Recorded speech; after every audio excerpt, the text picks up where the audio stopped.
Bueno, pues empecemos con qué es la trata. La trata de personas se presenta cuando una persona promueve, solicita, ofrece, entrega o recibe para sí o para un tercero a una persona, por medio de la violencia física, moral, el engaño o el abuso de poder, para someterla a explotación sexual, servicios forzados, esclavitud, servidumbre o incluso la extracción de órganos. Si investigamos un poco más a profundidad, la trata de personas es una estructura funcional, porque hasta el día de hoy las operaciones delictivas y la explotación sexual y laboral siguen latentes. Es una totalidad funcional porque dentro de esta gran estructura coexisten relaciones. Recordemos que para que exista la trata es necesario un consumidor que demanda el servicio, un tratante que lo ofrece y una víctima. Mujeres, niños y migrantes son los más vulnerables. También tiene sistemas de operación, estrategias de los tratantes, estrategias del mercado de trata, así como modelos y redes de anonimato para los consumidores más poderosos. Dejando de lado lo obvio, la trata opera y subsiste no solo gracias a la delincuencia organizada y a la nula seguridad pública, sino que detrás de ello está una sociedad permisiva y cómplice, una sociedad que subestima a la mujer. Más allá tenemos una cultura consumista y la idea de que todo puede monetizarse, incluso a las personas.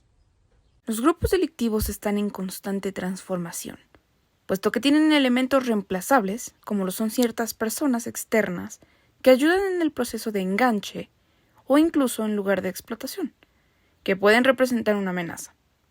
También veremos cambios en los modus operandi, pues estas organizaciones delictivas aprenden conforme la policía avanza en investigaciones y operativos. Un informe de trata de personas de 2019-2020 señala que durante la contingencia sanitaria, los delincuentes utilizaron las redes sociales en un 22% de los casos, como medio para enganchar a personas vulnerables. Por otro lado, el Consejo Ciudadano para la Seguridad y Justicia de la Ciudad de México reveló que en 2021 se recibieron por primera vez reportes de captación de niñas, niños y adolescentes por medio de videojuegos online como Free Fire y Call of Duty, y reportes que han aumentado en 20% durante 2022. Un artículo de Expansión Política del 2022 menciona que, según UNAM, no existe consenso sobre la magnitud real del problema de trata de blancas a nivel nacional ni internacional. También, de acuerdo al análisis del Secretariado Ejecutivo del Sistema Nacional de Seguridad Pública, en el primer semestre del 2022 se reportaron 494 víctimas de trata, lo que implica un incremento del 24% respecto del mismo periodo del 2021, donde los estados más afectados, según el reporte de Causa Común, la mayor alza de víctimas registradas se presentaron en Michoacán con el 467%, en Querétaro con el 300%, en Chihuahua con el 227%, en Hidalgo con el 200% y en Ciudad de México con el 112%, mientras hubo una disminución en los estados de Jalisco, menos 92%, en Tabasco, menos 80%, en Veracruz, menos 67%, en Nuevo León, menos 56% y en Puebla, menos 31%.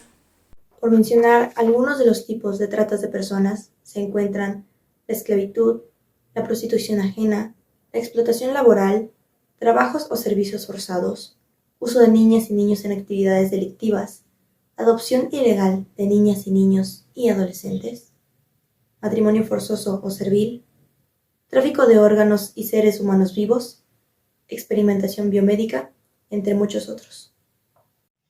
Elementos como la compleja relación que hay entre tratante, víctima y consumidor, hasta la sociedad comprensiva, aceptante y la cultura consumista en la que vivimos, es que estas estructuras o actos como la trata de personas han logrado perdurar hasta el día de hoy, autorregulándose y transformándose conforme su tiempo. La trata de blancas no siempre es como creemos que es. Yo soy Romina y soy integrante de la comunidad gitana.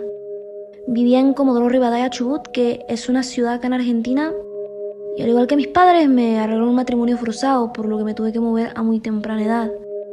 Me enviaron a San Juan para casarme con un hombre casi 10 años mayor que yo, loco. Nuestras familias habían hecho el trato y el pago fue 50.000 pesos, lo que fue la cantidad suficiente para arrancarme el derecho a decidir. Cuando llegué a ese lugar fue bastante difícil para mí porque era un sitio completamente desconocido. Yo sin estudio y en una situación de vulnerabilidad económica extrema. Fui insertada a la fuerza en la familia de mi enganchador. Para esto yo comencé a vivir en un engaño gigantesco, loco, porque me hicieron documentos falsificando todo y que no se supiera que era menor. Es decir, que a partir de entonces pues me cambiaron mi nombre, mi edad, todo de mi identidad. Fue así como a los 14 años tuve a mi primera hija y poco más de un año después tuve a la segunda, porque yo era una niña y una madre al mismo tiempo y bueno, cabe aclarar que no me permitían tener contacto con mi familia de origen y tampoco tenía otros ingresos, porque cuando llegaba a cobrar algo era dárselo a mi captor, quien me obligaba. Sufrí violencia física y violencia verbal. No solo por mi enganchador, porque sí eso era. Fue la persona que me enganchó, que me tenía completamente aislada. Pero bueno, sino también por su familia, quienes me tuvieron tanto mi documento como los de mis hijas. No nos dejaban salir solas de casa. Cada vez que necesitaba comprar algo para mí o para alguna de ellas debía pedir permiso, debía pedir dinero porque no tenía nada propio. Pero es que tampoco me dejaban generarlo. Ya no podía, era mucho, era bastante. Intenté escapar muchas veces, pero no pude, porque me vigilaban hasta que una vez logré saltar la vigilancia y desde la casa de una vecina le envié un mensaje a mi madre, quien hizo la denuncia por mí. Y pues mi captor finalmente fue condenado por el delito de trata de personas en un matrimonio forzado. Triplemente agravado por la vulnerabilidad de la víctima, por tratarse de una menor de edad y por haberse consumado la explotación. En conclusión, la trata de personas es un problema más complicado de lo que podríamos notar a simple vista. Hay que entender que no es una estructura simple, sino más bien un conjunto de estructuras complejas que están compuestas a su vez por miles de personas, que son quienes fomentan esta actividad.